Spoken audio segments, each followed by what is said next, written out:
अस्सलाम वालेकुम दोस्तों, आज इस वीडियो में हम सीखने जा रहे हैं टेंस के बारे में। ठीक है, टेंस क्या होता है और टेंस को कितने हिस्सों में तकसीम किया गया है वो हम सीखेंगे। सबसे पहले समझते हैं कि टेंस वर्ड खुद क्या है। ठीक है, इसकी क्या मीनिंग है। टेंस को हम उर्दू ज़ुबान में कहते हैं ज़मान। ठीक है, अगर वर्ड ज़मान आपको समझ में नहीं आता तो इसको आसान अल्फाजों में हम कहते हैं वक्त। ठीक है, क्योंकि ये अल्फाज जो हैं ये पहले इस्तेमाल होते थे, लेकिन आजकल हम ये जो न्यू जनरेशन हैं ये ज़मान की जगह पे किस वर्ड का इस्तेमाल करती है, वक्त का। ठीक है, तो टेंस की मीनिंग है ज़मान। ज़मान को हम आम अल्फाजों में क्या कहते हैं, वक्त कहते हैं। ठीक है, टेंस वर्ड की डेफिनेशन क्या है। अगर टेंस वर्ड की हम डेफिनेशन देखेंगे तो इसकी डेफिनेशन ये है कि tense word has been taken from Latin word tempus which means time.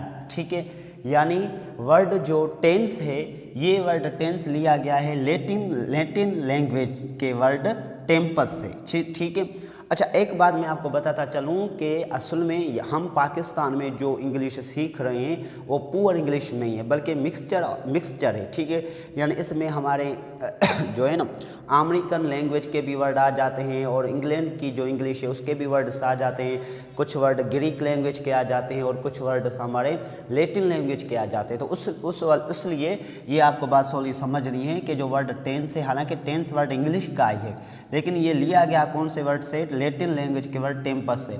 Tense को हम और इंग्लिश में टाइम भी कहते हैं। ठीक है, टेंस या टाइम दोनों वर्ड हमारे इंग्लिश के हैं, लेकिन आप इंग्लिश में वक्त के लिए, ज़मान के लिए टेंस का भी इस्तेमाल कर सकते हैं, टाइम के लिए भी इस्तेमाल कर सकते हैं, टाइम भी इस्तेमाल कर सकते हैं। यानी टेंस और टाइम दोनों वर्ड हमारे जो हैं वक्त के लिए इस्तेमाल होते हैं अंग्रेज़ी में। ठीक है, तो ये जो टेंस है टेंस, ठीक है, इस टेंस को तकसीम किया गया है, डिस्ट्रीब्यूटेड किया गया है कितने हिस्सों में, 3 हिस्सों में।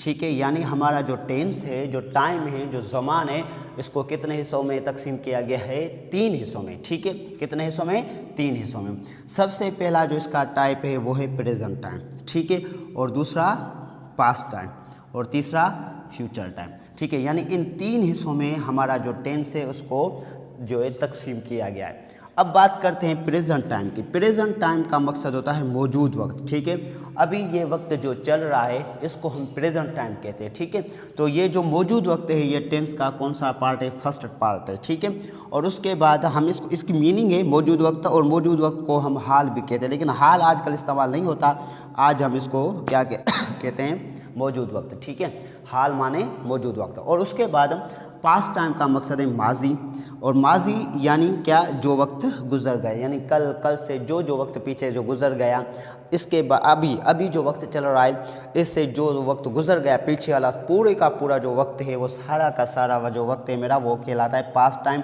और ये हमारा टेंस का दूसरा टाइप है। ठीक है, यानी टेंस का जो दूसरा टाइप है वो है पास्ट टाइम, यानी दूसरे, एक तो प्रेजेंट टाइम और दूसरा पास्ट टाइम। और उसके बाद टेंस को जो है डिस्ट्रीब्यूटेड किया गया तीसरे पार्ट कौन से, यानी फ्यूचर में। ठीक है, फ्यूचर टाइम को हम कहते हैं मुस्तकबिल। मुस्तकबिल वर्ड अगर समझ में नहीं आता तो मुस्तकबिल को हम आम अल्फाजों में क्या कहेंगे, जो वक्त आएगा। ठीक है, यानी हमने ये देखा कि जो टेंस है, ये टेंस वर्ड लिया गया है लैटिन लैंग्वेज के वर्ड टेम्पस से। ठीक है, जिसका मकसद होता है आम अल्फाजों में वक्त। ठीक है, tense word has been taken from Latin language word tempus which means time. Word tense जो है वो लैटिन लैंग्वेज के वर्ड टेम्पस से लिया गया है, जिसको हम आम अल्फाजों में या आम इंग्लिश में टाइम कहते हैं। ठीक है, इस टाइम को या टेम्पस को या टेंस को जो है ना, क्योंकि टेंस, टेम्पस या टाइम 3 अल्फाज एक ही हैं लेकिन लैंग्वेज अलग अलग है, लेकिन एक ही बात है। ठीक है, तो टेम्पस को या टाइम को या टेंस को तकसीम किया गया है कितने हिस्सों में, इंग्लिश में 3 हिस्सों में। बल्कि ये सिर्फ इंग्लिश में नहीं होता, हर ज़ुबान में यानी जो टाइम है वो 3 हिस्सों में तकसीम किया गया है। जिसमें हमने इंग्लिश, अब हम इंग्लिश की बात कर रहे हैं, हम इंग्लिश में सीख रहे हैं, तो टेंस को कितने हिस्सों में तकसीम किया गया, 3 में। सबसे पहले हमारा प्रेजेंट टाइम यानी एक ऐसा वक्त जो चल रहा है, जो मौजूद है। ठीक है, अभी जो वक्त मेरा चल रहा है ये हमारा कौन सा टाइम है, प्रेजेंट टाइम है। ठीक है, आप मेरा वीडियो देख रहे हैं, ये भी कौन सा टाइम है, ये भी प्रेजेंट टाइम है। ठीक है, तो उसके बाद दूसरा होता है पास्ट टाइम यानी माजी, वो वक्त जो गुजर गया। और उसके बाद फ्यूचर टाइम यानी जो वक्त इसके बाद आएगा, अभी जो चल रहा है, दिस इज कॉल्ड प्रेजेंट। ठीक है। जो वक्त गुजर गया पीछे वो मेरा पास्ट टाइम। अब जो वक्त आएगा इसके बाद जो वक्त आएगा वो कहलाता है फ्यूचर टाइम, ठीक है। तो ये हो गया सिंपल इंट्रोडक्शन ऑफ टेंस। अब क्या है, हम प्रेजेंट टाइम में क्या करेंगे, जो प्रेजेंट के जो टाइप्स है, ठीक है, ये टेंस के पार्ट हैं। अब जब हम इनकी डिस्कस करेंगे तो प्रेजेंट टाइम में हम 4 टाइप्स सीखेंगे प्रेजेंट टाइम के, ठीक है। और पास्ट में भी हम टेंस कितने सीखेंगे, 4 टेंस सीखेंगे।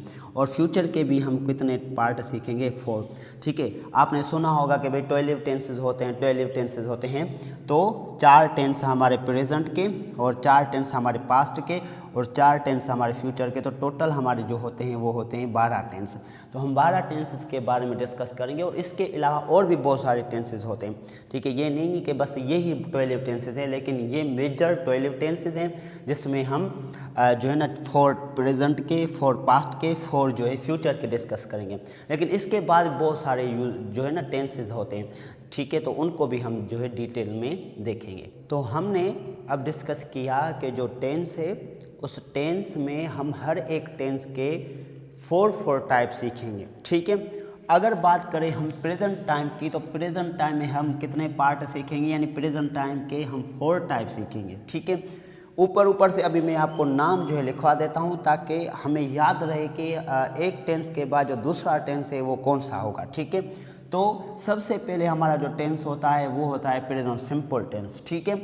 और उसके बाद हमारा होता है प्रेजेंट कंटिन्यूअस टेंस। और उसके बाद तीसरा नंबर जो हमारा होता है वो होता है प्रेजेंट परफेक्ट टेंस।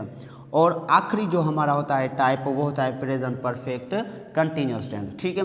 तो ये जो हमारे टेंसेज है यानी सिंपल, कंटिन्यूअस, परफेक्ट कंटिन्यूअस, ये हम प्रेजेंट में भी सीखते हैं। और यही टेंस जब हमारे प्रेजेंट में क्लियर हो जाएंगे तो हम यही टेंस यानी पास्ट में सीखेंगे। प्रेजेंट सिंपल के जब जैसे प्रेजेंट सिंपल क्लियर हो जाएगा, प्रेजेंट कंटिन्यूअस क्लियर हो जाएगा, प्रेजेंट परफेक्ट कंटिन्यूअस जब क्लियर हो जाएगा, तो यही टेंस हम प्रेजेंट के बजाय किस टेंस में सीखेंगे, पास्ट में, यानी past simple, past continuous, past perfect और उसी तरह पास्ट परफेक्ट कंटिन्यूअस टेंस। और जब हमारी ये टेंस पास्ट में क्लियर होंगे यानी क्लियर हो जाएंगे, ख़त्म हो जाएंगे, तो यही टेंस हम फ्यूचर में सीखेंगे, यानी future simple, future continuous, future perfect continuous tense, ठीक है। तो अब हम बात करते हैं प्रेजेंट की। प्रेजेंट के ये हमारे 4 टाइप्स है, present simple, present continuous, present perfect and present perfect continuous tense. अगर हम इनको उर्दू में कहें तो क्या कहेंगे, सबसे पहले जो हमारा प्रेजेंट सिंपल होता है उसको हम कहते हैं ज़माने हाल सादा, ठीक है। प्रेजेंट का मकसद होता है हाल, ठीक है, और सिंपल मतलब सादा, टेंस मतलब ज़मान। तो हम इसकी ग्रामेटिकल मीनिंग ये निकालेंगे कि ज़मान हाल सादा। और प्रेजेंट कंटिन्यूअस को हम कहते हैं ज़मान हाल जारी। और उसके बाद हमारा होता है प्रेजेंट परफेक्ट टेंस जिसको हम कहते हैं ज़मान हाल कामिल, या हम इसको मुकम्मिल भी कहते हैं उर्दू ज़ुबान में। और उसी तरह हमारा जो चौथा नंबर है प्रेजेंट परफेक्ट कंटिन्यूअस टेंस, उसको हम उर्दू ज़ुबान में कहते हैं ज़मान हाल कामिल जारी। तो सबसे पहले हम बात करते हैं प्रेजेंट सिंपल के बारे में, ठीक है।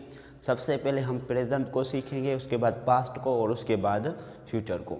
तो प्रेजेंट के हमने जो है मैंने आपको ऊपर से बता दिया कि हम प्रेजेंट के हम 4 काइंड्स डिस्कस करेंगे, जिसमें सबसे पहले हमारा होता है प्रेजेंट सिंपल टेंस, उसके बाद present continuous tense, present perfect tense और प्रेजेंट परफेक्ट कंटिन्यूअस टेंस। उनको सीखने से पहले हमारा जो सबसे पहला टेंस होता है वो होता है सिंपल यानी प्रेजेंट सिंपल। तो सबसे पहले हम इसको सीखेंगे कि प्रेजेंट सिंपल टेंस क्या होता है। बेसिकली प्रेजेंट सिंपल टेंस को हम उर्दू ज़ुबान में ज़माने हाल सादा कहते हैं, ठीक है। इनकी उर्दू में डेफिनेशनें भी होती हैं और उनकी उर्दू में जो है ना मीनिंग भी होती है। तो प्रेजेंट सिंपल को हम उर्दू ग्रामर में क्या कहते हैं, ज़माने हाल सादा, ठीक है। इसकी क्या डेफिनेशन है कि when a subject does work in present time that is called present simple tense, ठीक है। यानी जब भी कोई फाइल, ठीक है, जब भी कोई फाइल मौजूद वक्त में कोई काम करता है तो उसको हम ज़माने हाल सादा कहते हैं, ठीक है। मौजूद वक्त में कोई फ़ाइल अगर काम करता है, यहाँ पे बात कर रहा है फ़ाइल की, ठीक है। फ़ाइल किसको कहते हैं, फ़ाइल कहते हैं जुमले में जो काम करने वाला होता है, ठीक है। फॉर एग्ज़ाम्पल मैंने कहा कि आई ईट अ मील, यानी मैं रोटी खाता हूँ। तो इसमें जो आई है, आई क्या कर रहा है, खाने का काम कर रहा है, तो आई मेरा यहाँ पे सब्जेक्ट होगा। बेसिकली जो सेंटेंस होता है उसके 3 पार्ट अहम होते हैं, एक होता है सब्जेक्ट, दूसरा वर्ब और तीसरा ऑब्जेक्ट।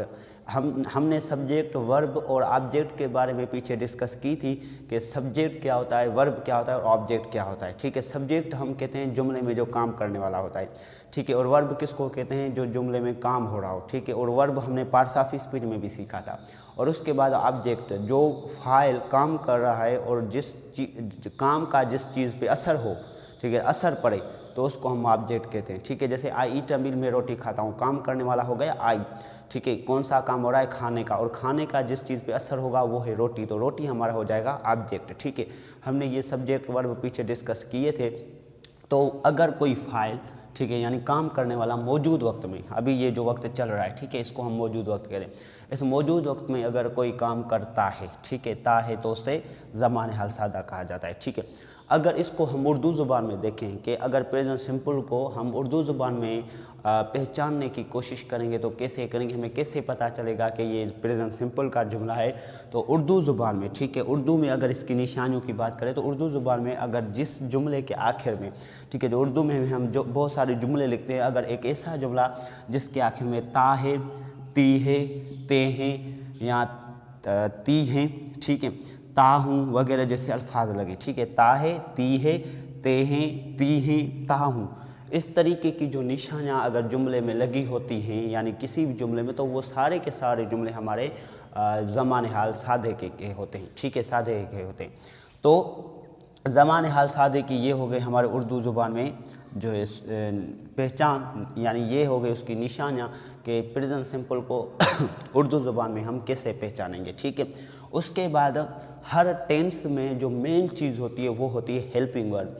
हेल्पिंग वर्ब जो होते हैं वो क्या करते हैं, हेल्पिंग वर्ब सबसे पहले तो जो सेंटेंस होता है किसी ज़ुबान में, यानी उर्दू में, सिंधी में या किसी भी ज़ुबान में, जब हम उनको ट्रांसलेशन करते हैं तो वहाँ पे हेल्पिंग वर्ब हमारी बहुत बड़ी मदद करता है। और दूसरा हेल्पिंग वर्ब का काम ये है कि वो टेंस को आइडेंटिफाई करने के लिए, यानी जब हमें टेंस को पहचानना पड़े अंग्रेज़ी ज़ुबान में, तो हम उनको हेल्पिंग वर्ब दे के जो है पहचानते हैं। तो हेल्पिंग वर्ब जो है टेंस के मेन जो है जुज़ होते हैं। तो इस टेंस के यानी प्रेजेंट सिंपल की बात की जाए तो प्रेजेंट सिंपल के हेल्पिंग वर्ब होते हैं दो। ठीक है, कितने हेल्पिंग वर्ब होते हैं, दो होते हैं। एक होता है डू और दूसरा डज। ठीक है, डू और डज जो है ये हमारे प्रेजेंट सिंपल टेंस के हेल्पिंग वर्ब है। ठीक है, अब इनकी मदद से हम टेंस को क्या करेंगे, पहचानेंगे और जुमलों की ट्रांसलेशन करेंगे। भाई जहाँ पे भी डू डज हो हम क्या कहेंगे कि ये कौन सा टेंस है, भाई प्रेजेंट सिंपल टेंस है। ठीक है, तो जो प्रेजेंट सिंपल टेंस है, प्रेजेंट सिंपल टेंस के हेल्पिंग वर्ब हो गए दो, डू और डज। अब यहाँ पे हमारे जो सब्जेक्ट होते हैं, यहाँ पे आई, वो, you, they, he, she, it या कोई भी नेम हो सकता है। तो कौन, यानी दो मेरे हेल्पिंग वर्ब हैं। ठीक है, डू और डज दो मेरे हेल्पिंग वर्ब हैं। तो कौन सा हेल्पिंग वर्ब किस सब्जेक्ट से लगाऊं, उसको हम देखते हैं कि जब भी आपको आई हो, ठीक है ना, वुई हो या यू हो या दे हो या कोई भी प्लूरल नेम, ठीक है, एक से ज़्यादा जो नेम होते हैं हम उनको प्लूरल नाम कहते हैं। तो जब ये सब्जेक्ट आपके पास हों तो उनके साथ आपको प्रेजेंट सिंपल में किस हेल्पिंग वर्ब का इस्तेमाल करना है, डू का, यानी I do, we do, you do, they do या अहमद एंड असलम डू। तो किसी भी जो है ना प्लूरल नेम के साथ भी हम जो है किस हेल्पिंग वर्ब का इस्तेमाल करते हैं, डू का। उसके बाद हमारा हेल्पिंग वर्ब आता है डज। डज किसके साथ इस्तेमाल होता है, यानी जब भी सब्जेक्ट आपका ही हो, शी हो, इट हो या कोई भी एक नेम हो, किसी भी चीज़ का, पर्सन का या किसी भी चीज़ का अगर एक नाम हो, सिंगल नेम हो, तो उसके साथ हम प्रेजेंट सिंपल में कौन से हेल्पिंग वर्ब का इस्तेमाल करते हैं, डज का। ठीक है, तो ये हो गए हमारे helping verb of this tense, यानी ये और उसके साथ इनका इस्तेमाल सब्जेक्ट के साथ, यानी इन सब्जेक्ट के साथ, इन सभी सब्जेक्ट के साथ हम डू लगाते हैं प्रेजेंट सिंपल में और इन सभी के साथ हम प्रेजेंट सिंपल में जो है डज लगाते हैं। अब यहाँ पे बात करते हैं एक मेन चीज़, हम जब टेंस सीखेंगे आगे, यानी टेंसेज में जब हम जुमले जब बनाएंगे टेंसेस के, तो हर एक टेंस में हम 5 काइंड के जुमले सीखेंगे। ठीक है, यानी किसी भी टेंस में जो जुमले सीखे जाते हैं वो 5 तरह के। एक तो हमारा अफर्मेटिव सेंटेंस होता है, ठीक है, मैंने ये आपको पहले भी बताया था कि अफर्मेटिव सेंटेंस क्या होता है, और उसके बाद हमारा नेगेटिव सेंटेंस बनता है। नेगेटिव सेंटेंस क्या होता है, और उसके बाद मैंने आपको ये भी बताया था कि इंट्रागेटिव सेंटेंस बनता है, वो क्या होता है, और उसके बाद इंट्रागेटिव, नेगेटिव और एम्फेटिक।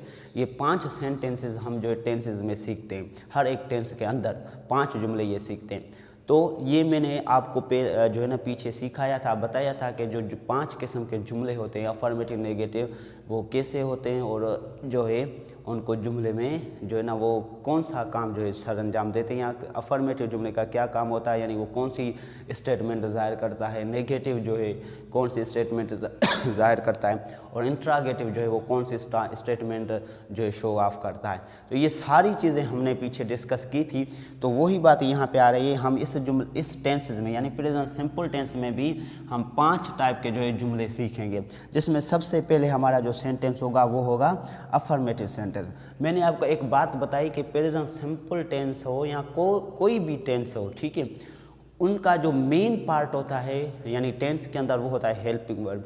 हेल्पिंग वर्ब के बाद जो सेंटेंस है वो मुकम्मल नहीं बनता। लेकिन क्या होता है कि ये जो टेंस है हमारा प्रेजेंट सिंपल टेंस, इसमें हम जो अफर्मेटिव सेंटेंस यानी हर सेंटेंस में जो पहला नंबर सेंटेंस होता है वो अफर्मेटिव सेंटेंस होता है। यानी अफर्मेटिव सेंटेंस हम सीख के फिर जो उससे दूसरे सेंटेंस बनाते हैं, नेगेटिव, इंट्रागेटिव, नेगेटिव और एम्फेटिक। तो अफर्मेटिव सेंटेंस जो है इस टेंस का यानी पहला नंबर जो जुमला है उसमें हम क्या करते हैं, डू डज का इस्तेमाल नहीं करते। ठीक है, ये एक कायदा है कि प्रेजेंट सिंपल टेंस में जो अफर्मेटिव सेंटेंस होता है और जो पास्ट सिंपल जो हम सीखेंगे उसमें भी हेल्पिंग वर्ब का इस्तेमाल नहीं किया जाता। ठीक है, ये बात ध्यान में रखना कि क्या in this tense in affirmative sentence helping verb is not used, यानी अफर्मेटिव सेंटेंस में हेल्पिंग वर्ब जो होते हैं वो इस्तेमाल नहीं होते। ठीक है, ये याद रखना। चलो आगे चलते हैं। इनमें हम हेल्पिंग वर्ब का तो इस्तेमाल नहीं करते, ठीक है, लेकिन अब जब जुमले की ट्रांसलेशन करनी हो तो हम कैसे करेंगे। तो ये जुमले को ट्रांसलेशन करने की फार्मेशन है। ठीक है, तो सबसे पहले एक जुमला होगा उर्दू में, जैसे मैं रोटी खाता हूँ। सबसे पहले इसमें हम सब्जेक्ट ढूंढेंगे। ठीक है, इसमें सब्जेक्ट क्या है, मैंने आपको बताया था काम करने वाला सब्जेक्ट होता है। तो इसमें काम कौन कर रहा है, मैं, तो मैं मेरा क्या हो गया, सब्जेक्ट। उसके बाद हम क्या करेंगे, मेन वर्ब देखेंगे। मेन वर्ब यानी वर्ब यानी मुख्य वर्ब जिसको कहते हैं, यानी जो काम हो रहा है जुमले में उसको। ठीक है, तो इसमें काम कौन सा हो रहा है, खाने का। ठीक है, खाने का काम हो रहा है, तो खाना हमारा क्या हो गया, ये हो गया हमारा मेन वर्ब हो गया।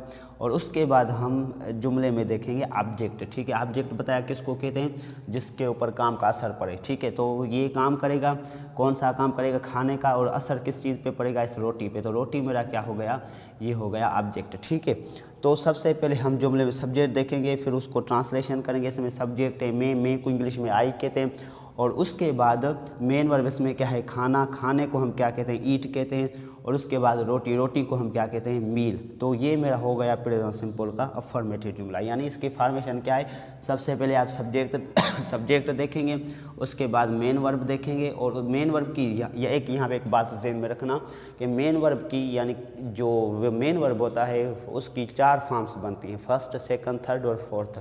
तो इस टेंस में हम क्या करेंगे, कौन सी फॉर्म इस्तेमाल करेंगे, फर्स्ट फॉर्म। जैसे ईट जो है, जो भी वर्ब आम तौर पे हो वो फर्स्ट फॉर्म ही होता है। जैसे ईट, गो, प्ले, ड्रिंक, ये सारे फर्स्ट फॉर्म होते हैं।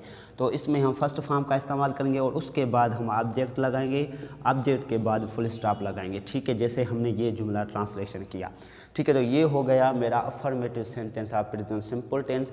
अब इस फॉर्मेशन के मुताबिक यानी सब्जेक्ट, मेन वर्ब और प्लस मेन वर्ब की कौन सी फॉर्म, फर्स्ट फॉर्म, और प्लस में ऑब्जेक्ट के बाद आप फुल स्टॉप लगा, इस फॉर्मेशन से आप जो जुमले बनाएंगे वो सारे के सारे प्रेजेंट सिंपल के अफर्मेटिव सेंटेंसेस कहलाते हैं।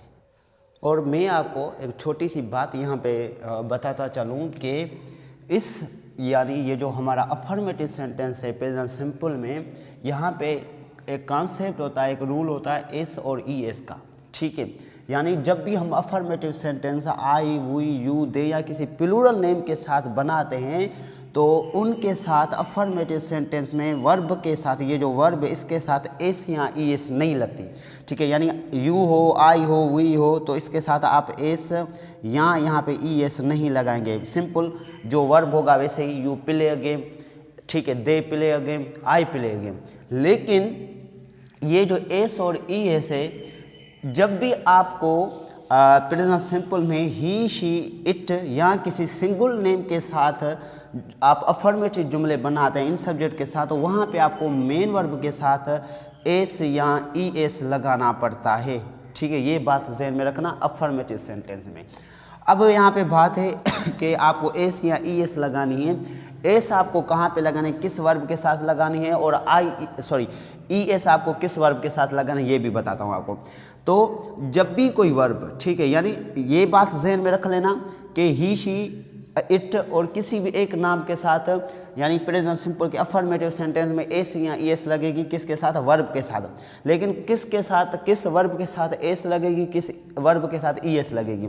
तो एक ऐसा वर्ब, ठीक है, एक ऐसा वर्ब, जैसे मैं यहाँ पे एक वर्ब लिखता हूँ, प्ले हो गया, ठीक है, और यहाँ पे दूसरा मैंने वर्ब लिखा ड्राइव, ठीक है, तो आप इसके साथ ई एस लगाएंगे और इसके साथ एस लगाएंगे। क्यों, मैं बताता हूँ कि जब भी आपको कहाँ पे एस लगाने, कहाँ पे ई एस, ध्यान से देखना कि जब भी कोई वर्ब कॉन्सोनेंट पे ख़त्म होगा, ठीक है, कॉन्सोनेंट हमने पीछे डिस्कस किया ना कि ए, ई, आई, ओ, यू, इनको छोड़ के, ठीक है, बाकी जो दूसरे लेटर्स हैं बी, सी, डी, जाते जाते जेड तक, ठीक है, वो सारे कॉन्सोनेंट होते हैं। तो कोई भी वर्ब अगर कॉन्सोनेंट पे ख़त्म होगा तो उसके साथ सिर्फ आप एस लगाएंगे। अगर एक ऐसा वर्ब जो वावेल पे ख़त्म होगा, यानी ए, ई, आई, ओ, यू पे ख़त्म होगा, तो आप उनके साथ क्या लगाएंगे, ई एस लगाएंगे। इस तरीके से आपको जब ही, शी, इट का इस्तेमाल करना पड़े तो वहाँ पे मेन वर्ब के साथ, यानी जो यहाँ पे मैंने एस लगाया क्योंकि ये कॉन्सोनेंट पे ख़त्म हुआ, और यहाँ पे मैंने ई एस इसलिए लगाया क्योंकि ये वावेल पे ख़त्म हुआ। तो कोई भी वर्ब अगर कॉन्सोनेंट पे ख़त्म होगा तो प्रेजेंट सिंपल में आप ही, शी, इट के साथ उस वर्ब में जो है एस लगाएंगे। अगर वो वर्ब वावेल पे ख़त्म होगा तो ई एस लगाएंगे। अब हम बात करते हैं कि इस टेंस के जो 5 अलग अलग जुमले बनते हैं, यानी अफर्मेटिव, नेगेटिव, इंट्रागेटिव, उनको हम कैसे बनाते हैं, उसकी कैसी फॉर्मेशन होती है, और उसको अंग्रेजी में कैसे हम, उर्दू में से अंग्रेजी में हम उनको कैसे ट्रांसलेशन करेंगे। ठीक है, तो सबसे पहले चलो इस टॉपिक को, यानी एक जुमले से जब हम 5 सेंटेंस बनाते हैं किसी भी टेंस के, तो उसको हम टॉपिक के तौर पे क्या कहते हैं, वर्ब साइकिल। तो इस टेंस की वर्ब साइकिल हम देखते हैं कि इसकी कैसे वर्ब साइकिल बनती है, यानी एक जुमले से दूसरे 5 सेंटेंस कैसे बनते हैं। तो सबसे पहले हमने अफर्मेटिव सेंटेंस डिस्कस किया कि अफर्मेटिव सेंटेंस में सबसे पहले आपको सब्जेक्ट देखना पड़ता है, फिर मेन वर्ब की फर्स्ट फॉर्म, फिर ऑब्जेक्ट और फिर फुल स्टॉप। जैसे वी सिंग अ सॉन्ग, ठीक है, वी सिंग अ सॉन्ग, तो यहाँ पे जो मेरा वी है ये हो गया सब्जेक्ट, और सिंग जो है ये हो गया मेरा मेन वर्ब, और सॉन्ग जो है ये हो गया ऑब्जेक्ट, और लास्ट में फुल स्टॉप। तो ये मेरा हो गया अफर्मेटिव सेंटेंस।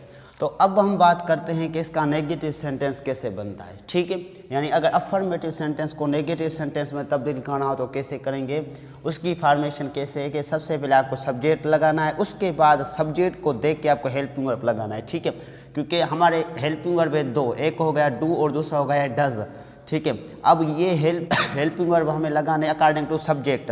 अगर सब्जेक्ट हमारा आई, वी, यू, दे, हमने पीछे जो डिस्कस किया, आई, वी, यू, दे होगा तो डू लगाएंगे। अगर सब्जेक्ट हमारा ही, शी, इट होगा तो हम क्या लगाएंगे, डज लगाएंगे। ठीक है, उस हिसाब से सब्जेक्ट को देख के ही हेल्पिंग वर्ब लगाएंगे। उसके बाद नॉट लगता है, क्योंकि नेगेटिव सेंटेंस में यानी नाकारी जुमला वो क्या करता है, किसी भी इनकार को शो ऑफ करता है। तो इनका ना के लिए हम वर्ड कौन सा इस्तेमाल करते हैं, नॉट। तो नॉट लगाएंगे, उसके बाद मेन वर्ब की फर्स्ट फॉर्म और उसके बाद ऑब्जेक्ट। ठीक है, जैसे वी, ये मेरा हो गया सब्जेक्ट और हेल्पिंग वर्ब हो गया मेरा, क्योंकि वी के साथ हम क्या लगाते हैं, पीछे डिस्कस किया कि वी के साथ हमारा लगता है डू लगाएंगे। फिर हमने यहाँ पे नॉट लगाया और उसके बाद मेन वर्ब की फर्स्ट फॉर्म और उसके बाद ऑब्जेक्ट। ठीक है, तो ये मेरा हो गया हम कौन सा सेंटेंस, नेगेटिव। इस तरीके से आप बहुत सारे जुमले बना सकते हैं। अब उस बात करते हैं इंट्रोगेटिव सेंटेंस। इस टेंस का इंट्रोगेटिव सेंटेंस कैसे बनता है। तो इंट्रोगेटिव जो सेंटेंस है उसकी फॉर्मेशन है हेल्पिंग वर्ब पहले लगाएंगे, सब्जेक्ट को देख के हेल्पिंग वर्ब लगाएंगे, फिर मेन वर्ब की फर्स्ट फॉर्म, फिर ऑब्जेक्ट, फिर यहाँ पे क्वेश्चन मार्क लगेगा। क्योंकि इंट्रोगेटिव सेंटेंस है, सवाल जब पूछते हैं तो वहाँ पे हम क्वेश्चन मार्क लगाते हैं, तो सवाल के नीचे लगाएंगे, फुल स्टॉप नहीं लगाएंगे। जैसे कि हेल्पिंग वर्ब मेरा है डू, क्योंकि वही के साथ डू लगेगा तो डू लगाएंगे, फिर मेन वर्ब की फर्स्ट फॉर्म, फिर ऑब्जेक्ट और लास्ट में क्वेश्चन मार्क। तो ये होगा। इस तरीके से आप हज़ारों जुमले बना सकते हैं किसके, इंट्रोगेटिव सेंटेंस के प्रेजेंट सिंपल में। ठीक है, उसके बाद होता है इंट्रोगेटिव और नेगेटिव साथ में। ठीक है, सवाली और नाकारी, जिसमें सवाल भी, बयान और इनकार भी। जैसे पहले हम हेल्पिंग वर्ब लगाएंगे, फिर सब्जेक्ट लगाएंगे, फिर नॉट लगाएंगे, मेन वर्ब की फर्स्ट फॉर्म लगाएंगे, ऑब्जेक्ट लगाएंगे, फिर क्वेश्चन मार्क लगाएंगे। जैसे कि do, we, not, sing a song. ठीक है, तो इस तरीके से हम क्या करेंगे, सवाली नाकारी जुमले बनाएंगे किसके, प्रेजेंट सिंपल टेंस के। ठीक है, अब बात करते हैं last sentence of this tense है, वो होता है एम्फेटिक सेंटेंस। ठीक है, एम्फेटिक सेंटेंस में क्या करते हैं, यानी किसी भी काम की जब हम जो है श्योर देते हैं किसी को कि वाकई ही मैं ये काम करूँगा या करता हूँ। ठीक है, तो उसको कैसे करते हैं, उसकी फॉर्मेशन है, या तो आप पहले सब्जेक्ट लगाएंगे, फिर सब्जेक्ट के बाद या तो आप हेल्पिंग वर्ब लगा के उसको एम्फेटिक बनाएंगे, या तो आप रियली का इस्तेमाल करके उस सेंटेंस को एम्फेटिक बनाएंगे। ठीक है, फिर मेन वर्ब की फर्स्ट फॉर्म लगेगी, फिर ऑब्जेक्ट लगेगा, फिर फुल स्टॉप। जैसे वी डू, या आप डू से भी ताकीद कर सकते हैं, या आप रियली से भी कर सकते हैं, कोई भी एक आपको लगाना है। ठीक है, जो आपको अच्छा वर्ड लगे, we do sing a song या we really sing a song. तो इस तरीके से प्रेजेंट सिंपल के क्या हैं, हमारे जो हैं 5 जुमले बनते हैं। ठीक है, तो ये हो गए हमारा प्रेजेंट सिंपल टेंस। उम्मीद है कि आपको पूरा समझ में आ गया होगा। अल्लाह हाफिज़।